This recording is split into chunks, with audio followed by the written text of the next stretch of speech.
welcome to my video on effective delegation. My name is Edward Shihab, and in this video, I'm going to discuss how to clearly identify how delegation fits into your job and how it can make you more successful.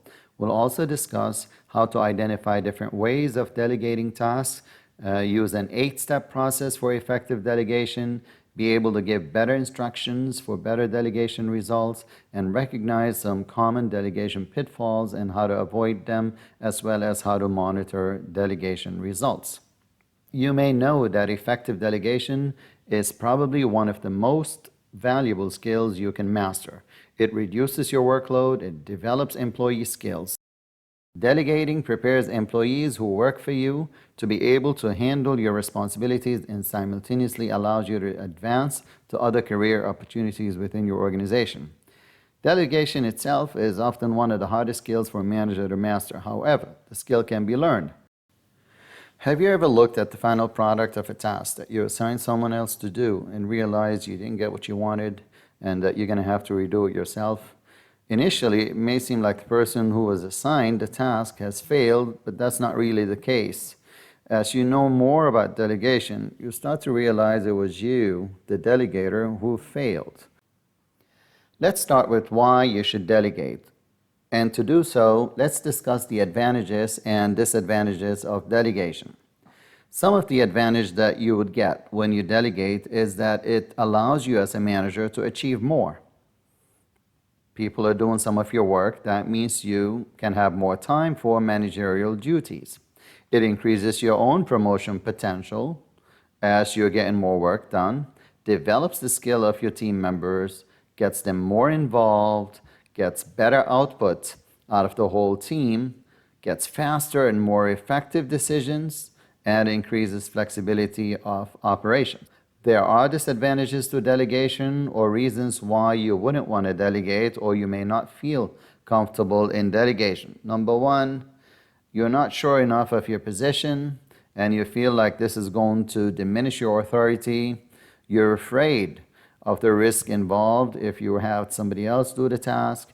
You don't want to seem bossy, or you're afraid others may do this job better, therefore take your position later on.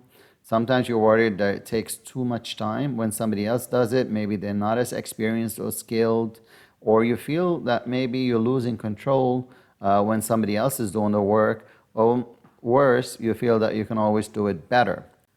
So what do you think delegation is? Is delegation to assign someone the work that you don't want to do? Is it delegation to assign work to someone when you're busy and then go and reclaim that again when you have more time? The common definition of delegation is to entrust power and authority to a person acting as your representative.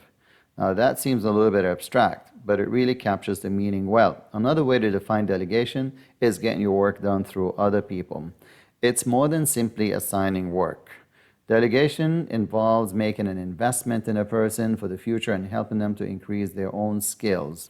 There's 4 basic steps to delegation. First, you prepare to delegate. You delegate the task to the team members, you monitor the delegated work, and then you evaluate the delegation. Part of preparing to delegate is deciding what tasks you can or can't delegate. Tasks can generally be placed in one of 5 categories.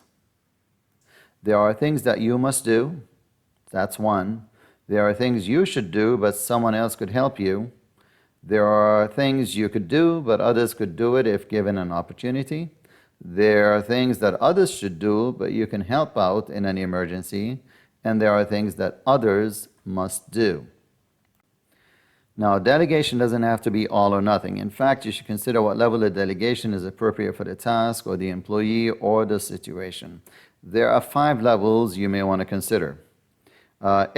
And these are going to go from a low level of independence by the employee all the way to a very high level of independence, meaning they can do a lot on their own. So starting from the low level of independence, you could start with performing the task exactly as instructed with no independence from their sides. As an example, you give them a report template the data that goes along with it, and you give them a similar report, and then you ask them to complete the report and submit it to you by a certain date. The second level of delegation is to allow the employee to do some research if necessary and then give you the options for the task. You make the decision and the employee completes the task according to your instruction. In this case, the employee will probably research different formats, give you different options. They could even draft a list of items that they want to include in the report. Then you will outline the format and contents for them. They will complete the report and submit it by a certain date. The third level of delegation is similar to the second, except that an employee makes a recommendation. They don't just give you all for you to decide. They make a recommendation and a format and even possibly prepare an outline. All you have to do is approve it and ask the employee to complete and submit the report. The fourth level of delegation is where the independence really comes into play. This is the level that you'll use most often once team members get up to speed. With our report example that I'm talking about, you'd simply ask the employee to complete the report and submit it by a certain date. They may use existing procedures or templates, but the bulk of the decisions are up to them. You would then review the report, approve it, and send it to the executive team. The fifth and highest level of delegation gives the employee complete freedom. With our report example that we were discussing, you'd ask the employee to complete the report and submit it directly to the executive team. You may ask the employee to send you a copy of the report, but you would not have any active role in it. Here's some guidelines for success in delegation.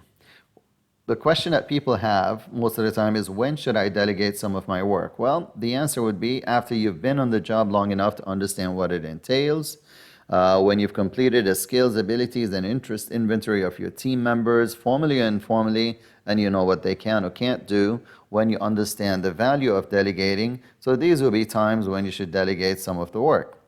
Another question that people have is, what are some of the ways to prepare for delegation? Well, draw up a list of the current job responsibilities that you would leave behind if you were to suddenly leave your job or maybe have to leave on an emergency. List the team members qualified to take over each of these responsibilities. If there's no one to take over a responsibility, leave a blank space. That's fine. When the list is complete, add up the blank spaces to see what kind of department you would leave if you were suddenly out of the picture. Is it going to be all empty? Are people going to be ready? Are you satisfied with the results? What tasks should you delegate? Tasks that can be handled adequately by your team members. Tasks for which team members have all the information for decision making. Tasks that don't require skills unique to you or your position. Tasks for which an individual other than you can have direct control over the task. Tasks or projects that will contribute to growth and development of the individual who is going to carry out the assignment. What tasks should you not delegate?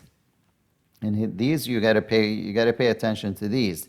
The delegation process itself cannot be delegated. Any work to be delegated should be delegated and explained by you.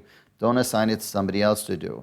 Performance evaluations and disciplinary actions, these are managerial responsibilities and should not be delegated. Coaching, counseling, and morale problems should be handled by you. Planning and forecasting, some of the detailed work can be done by others, such as calculations and research. However, you alone are in a position to decide how departmental goals fit in with the overall organization's goals. Confidential tasks, obviously, that have been specifically assigned to you by your manager should never be delegated. And complex situations, don't ask people to do what you cannot understand yourself. How do you know whether you're delegating well or not? Here's some guidelines. If you're delegating well, you are satisfied with the way staff members complete the work assignments, and team members feel committed and involved and morale is high. If you're not delegating well, you may see these symptoms. You're too busy with work and under constant pressure. You're spending too much time on organizational details. Team members leave because they don't feel challenged or that they're learning anything new, or they feel that you're difficult to work for, or you've been bypassed for a promotion because you have difficulty handling your current responsibilities. If you feel you aren't delegating well, confirm or put your suspicions to rest by seeking feedback from your team. If your suspicions are confirmed, then formulate a plan to improve. One of the most common questions that we hear out there is how do I know that I'm picking the right person? A lot of times you have confidence in people, you assign them the task, and then things fall apart and you don't really know if it was them or you. So how do you pick the right person for the job? Well, here's a few things that you may want to consider. Number one, the person needs to have demonstrated skill, right? They have to be capable of completing the assignment. They must have a record on similar assignments. If you have new employees, you should have a sense of their skills. You may even have completed a skills inventory about that team, right? The second thing is motivation, employee motivation. This is as important as the ability to get the job done. Do they want to do the task? Can you help motivate them? Remember, this is a good opportunity to involve team members and give them a chance to try something different. How about employee workload? Decide if the team member has the time available. How much are they currently doing? How well are they handling the workload they have? How does their workload compare to others in the department? The other thing is match their skills with them, right? The person's skills, their workload, their potential for success, all need to be looked at when you delegate, and that can be very tricky. Sometimes when people are given a chance, they can do very well at activities they even haven't done before. The person with enough time is not always the best option. And sometimes the busiest person is the best because they do things more efficiently.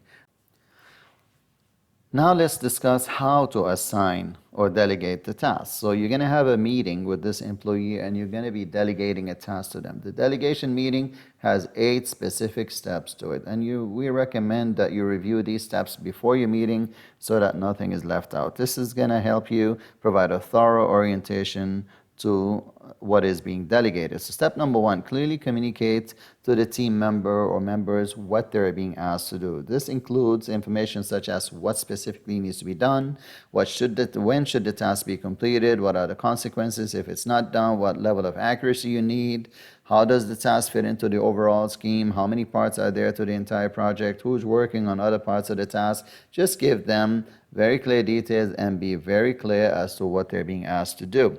Step number 2, provide context and relevance to the assignment. Why are we doing this? Why is it important? And complications they can expect. Focus on the results to be achieved, not the process or method of achieving it, right? Step number 3, confirm understanding by asking them what they understand. Don't just say, do you understand, and expect a yes. Ask them what they understand. Step number 4, clearly communicate the performance standards that they're going to be measured on or evaluated on. This way they know what good performance is. So you can tell them what is considered minimal or acceptable or outstanding. Be very specific on the results that you're expecting to see. Step number 5, make sure the employee has enough authority to complete the task. Don't leave them out in the empty. Assigning them a task without giving them the appropriate level of authority is just going to make it very hard for them to actually succeed, and you're just setting them up for failure. Step number 6, communicate the level of support for the delegated task, right? What resources are available? What assistance can you provide? Give notice to other people to inform them that this person has been assigned this task so they can support them. Step number 7, obtain obligation commitment from the employee for the delegated task. Don't leave an assignment with an employee unless you get a solid commitment for completion of the task by the agreed upon date. Make it clear the assignment belongs to the employee and that he or she must resolve any problems that arise, or at the very least bring options for a solution when he or she comes to you with a problem. Final step, step number 8, establish rewards and recognition process. Be sure to notice the employee's performance. If recognition is not coming, they will decide that good performance doesn't make any difference, and others will not be motivated to accept delegation either. There are 4 types of consequences you can use. Praise them if they do a good job, redirect them if you have to, renegotiate goals and standards, or reprimand, worst case, right? So how do you ask people to do work? How do you give them instructions? Well, there are 3 basic types of instructions. Number 1, there are orders. Orders tend to be autocratic and they're used for things that need to be completed immediately, right? And you use these when a quick response is required or the other person already knows exactly what needs to be done. Things you need to know about orders is that they have an immediate effect, they're followed exactly, but almost never exceeded. They require previous knowledge about the task. They usually go unquestioned. We assume them to be right. We don't, allow for any feedback or initiative and such. The other way to ask for work to be done would be requests. Requests are used in everyday operation on a daily basis.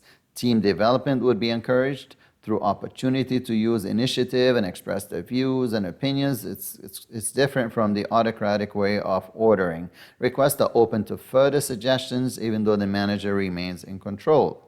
Example of a request would be, would you pass the files, please? Can you complete this report by 5 p.m.? Would you make sure you're in your office and ready to start by 8 a.m. every day? So that's a request.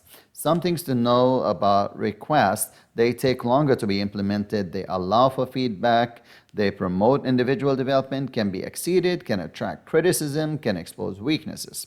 The third type of instructions will be suggestions. Suggestions are used when the team is allowed to develop on their own with guidance from their manager. Suggestions aren't recommended for newly appointed or inexperienced supervisors, but they're useful to develop a self-motivated team and to assess individual potential. Example of a suggestion would be something like this: we need to reorganize the filing cabinet so the files are compatible with the filing system on the computer. Things you want to know about suggestions is that they produce a slow response, they risk no response at all, can't be specific, they promote self-motivation, but they also inspire initiative.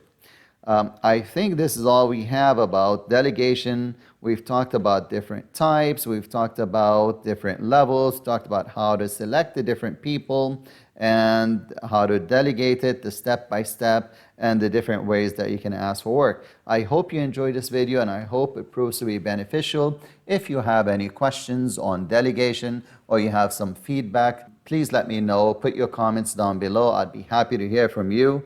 I would also like you to subscribe if you enjoy these videos and you'd like to know or you'd like to be notified about additional videos when they come out. You can press the notification button to be notified. And if you think this is useful to somebody else, please share with your friends or colleagues. We look forward to seeing you on the next video. Thank you for watching and take care.